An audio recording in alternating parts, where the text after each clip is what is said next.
Greetings, citizens of the world. This is Anonymous. After our previous coverage of the growing coronavirus outbreak and the associated quarantine lockdowns, our supporters have asked us what we expect to happen in the coming weeks and months.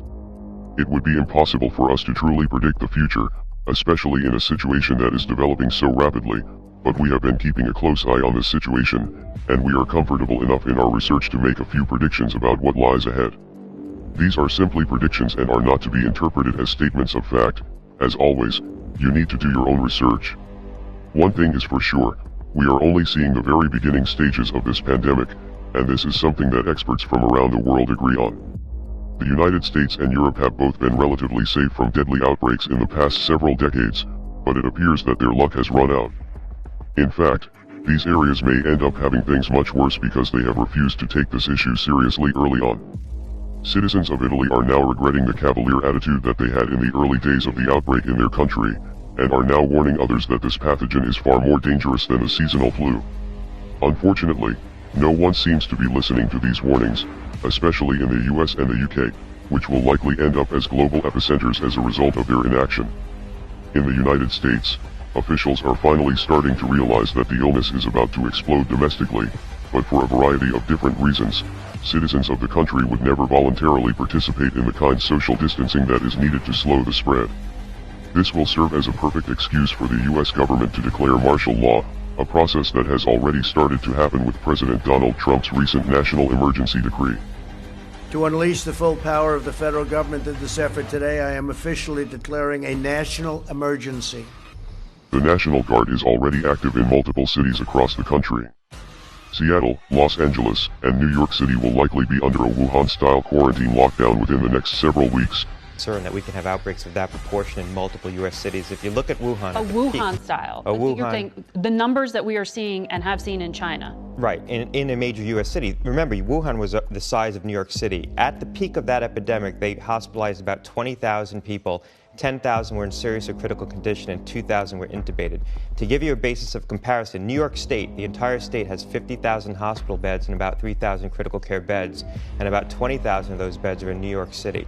So if we have a Wuhan-style outbreak in New York City, that's going to overwhelm the system. So they need to be building surge capacity right now in anticipation of that possibility. Now, there's ways to avert it, but that's the risk that we face right now. With no one allowed to enter or leave the cities unless they have special permission from the government, which will be very difficult to obtain. Our sources in the states believe that New York will be the first city to go into lockdown, since the numbers of cases are growing exponentially in the city, and the governor of the state has expressed in a recent press conference that such measures would not be ruled out. The New York Times has reported that the city's most wealthy citizens began to flee the region after hearing rumors that a lockdown was imminent. Around the same time, The Guardian spoke with private jet executives, who revealed that there has been a surge in business over the past month because the super-rich are all fleeing to their multi-million-dollar doomsday bunkers. If the virus or the military-style lockdowns have not hit your neighborhood, you may still think that this is a joke due to the misleading statistics, but whether you realize it or not, your life is about to change in a big way. There is a very real possibility that U.S. elections could be suspended or canceled as a result of the coronavirus.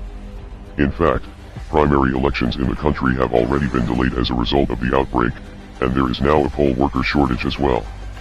Presidential candidates are even beginning to cancel their events, and there are already a variety of different publications that are making predictions about the possibility of a canceled election. What we are likely seeing is a new Great Depression that will totally reorganize the global economy in ways that are currently impossible to predict. The initial lockdowns in China created a supply chain disruption that resulted in a global downturn in the markets, and this was to be expected considering that China is now the manufacturing center of the world and many people were out of work for an extended period of time. For the United States, the consequences of the situation could have been temporary, but the Federal Reserve has made a number of reckless moves in a panic to keep the markets afloat. First with a $1.5 trillion cash injection for Wall Street, and then by slashing interest rates to zero and printing more money, which will cause inflation and decrease spending power for the average person, likely resulting in an economic depression. The financial markets have been caught within the throes of an unrelenting downtrend over the past several weeks, which has reached a boiling point today after the U.S. benchmark indices posted one of their largest one-day sell-offs in decades, leading Bitcoin and all other digital assets to similarly plunge. Now, the NY Fed is conducting a massive liquidity injection into the markets in an attempt to ease fears regarding companies' access to capital. This $1.5 trillion capital injection is being referred to as the Fed firing its nuclear weapon by analysts and could have impacts on Bitcoin and all other assets. This virus will not destroy humanity. This is something that our species faces from time to time, but sadly very many people will be lost in this tragedy, and all of our lives will be impacted by the time this thing is over. When the dust settles, we will be waking up in a different world, just as we did on September 12th of 2001. There will be new agencies and bureaucracies to enforce new medical laws, and these governing bodies will likely be global.